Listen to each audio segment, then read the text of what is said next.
o que esse quadro aqui? Que existiam antes, houve um conflito em Lira, né, a constelação de Lira, e que existiam raças que se separaram lá em grupos que eram a favor de si mesmas e raças planificadoras.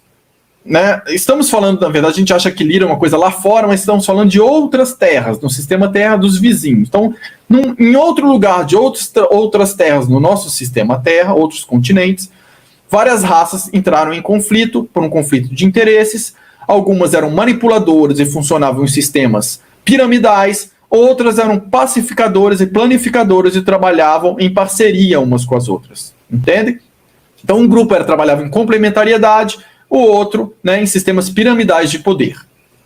E ali se separaram esses grupos por terem objetivos diferentes. Né? As raças a serviço de si mesmas nós achamos ali nos tabletes sumérios, elas se chamam os Anuna, ou Anunnaki, os Ungal, que eram Dracos, Miminu, que são os Greys, e os Kingu, que eram outro tipo de reptiliano. Né? E do outro lado a gente tem seres de Ursa Maior, Pleiades, Iades, né, vários lugares que representam as 49 raças depois. Essas aqui, que a gente está falando, a serviço de si mesmo, são raças físicas, que vêm das terras do lado.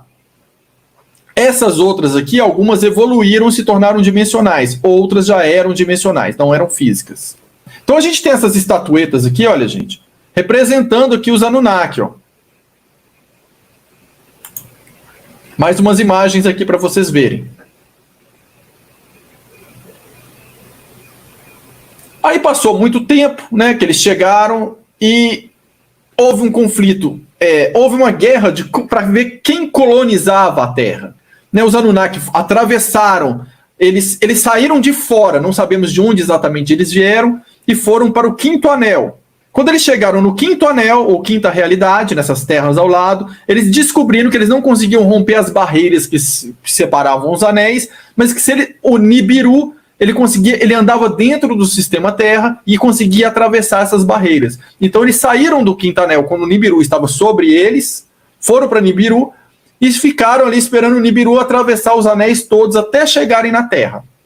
Quando chegaram na Terra, eles desceram para colonizar. E quando chegou aqui, já tinham várias raças tentando colonizar aqui a Terra também, essa parte aqui. E aí virou o quê? O que a gente chama de Guerra dos Mundos. E nessa Guerra dos Mundos teve uma raça que criou dinossauros, que foram exterminados, depois que criou eles para abrirem espaço ali, para abrir espaço mesmo, e depois eles mesmos exterminaram. E depois dessa guerra, poucas raças ficaram aqui, porque houve uma devastação do planeta. E aí as raças planificadoras tentaram introduzir novamente os animais, vegetais, para reconstruir a fauna e a flora.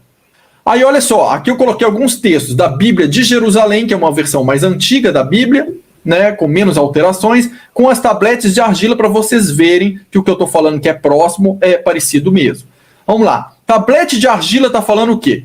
Quando os grandes deuses reunidos no conselho tinham criado o céu e a terra, eles criaram os animais, grandes animais, bestas e bestiais selvagens. Assim está na tablete de argila. E a Bíblia de Jerusalém fala o quê? Elohim disse que a terra produza seres vivos segundo sua espécie, bestas, bestiais e animais selvagens segundo sua espécie. E assim foi feito. Estão vendo como é parecido, pessoal, o texto? Então aqui a gente tem a parte da reconstrução da terra. Os Anunnaki eles teriam passado talvez por Pleiades também antes de chegar aqui. Então a gente vê sempre um símbolo de uma seta, essa flecha aqui apontando para cima, e 7 bolinhas aqui que podem representar Pleiades. Isso é uma interpretação, não temos certeza disso, mas isso é chamado pelos sumérios como Mulmul, ou Mulmulu. Né? A flecha mostra de onde veio a guerra que eles estavam vivendo. Parece que eles já tinham um conflito também em outro lugar, antes de chegar aqui, e que vieram para cá para minerar, pegar os minérios que tinham uma vibração diferente, que era importante para eles, para o planeta deles, e para o prolongamento de vida deles. E também, para isso, eles precisavam provisionar alimentos. Então, eles precisavam de um escravo para minerar e também para plantar e trabalhar por eles. Então, uma deusa chamada Mamitu Namu, que era considerada a grande pacificadora de Uras, que era o nome da terra que eles davam, ela decide criar clones dela mesma para ajudar a consertar a terra depois daquela guerra. E para ela descer primeiro, antes dos outros Anunnaki. Né? E para liderar essa raça, ela cria um clone dela mesma. Para ela não descer, ela cria um clone dela mesma que ela chama de Dimége.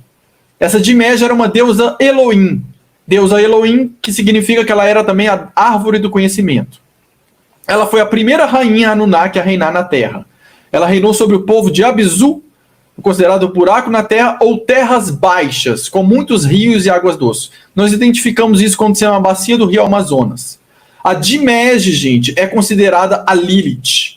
Tá? Então, quando fala da Lilith, que tem aquela versão totalmente deturpada, que a gente vê da Lilith como sendo um demônio, na verdade representa essa Dimége, que foi a primeira Anunnaki rainha que desceu, que era um clone da outra Mamitu-Namu. E ela foi para as Terras Baixas, né, e trabalhou em parceria com o Enki, a gente vai ver isso daqui a pouco.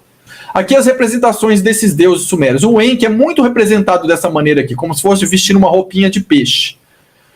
Aqui também é o deus Oanes da Babilônia, que representa também o deus Enki dos sumérios, né? E aqui a gente vê o deus Osíris. Reparem a roupinha dele também cheia de escamas.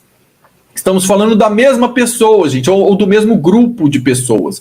Eles usavam uma roupinha que parecia uma rede mesmo, de escamas, que era uma tecnologia bioneural, que amplificava as capacidades psíquicas deles. Então essa roupinha era uma tecnologia que eles usavam, parecia uma escama de peixe, então o pessoal achava que eles eram peixes ou répteis. Então aqui é a visão bíblica do paraíso, né? A gente tem Adão e Eva comendo a maçã aí, cheio dos bichinhos, tudo era bom, perfeito, só a serpente aí para estragar as coisas. Então, o que a gente tem na versão dos sumérios?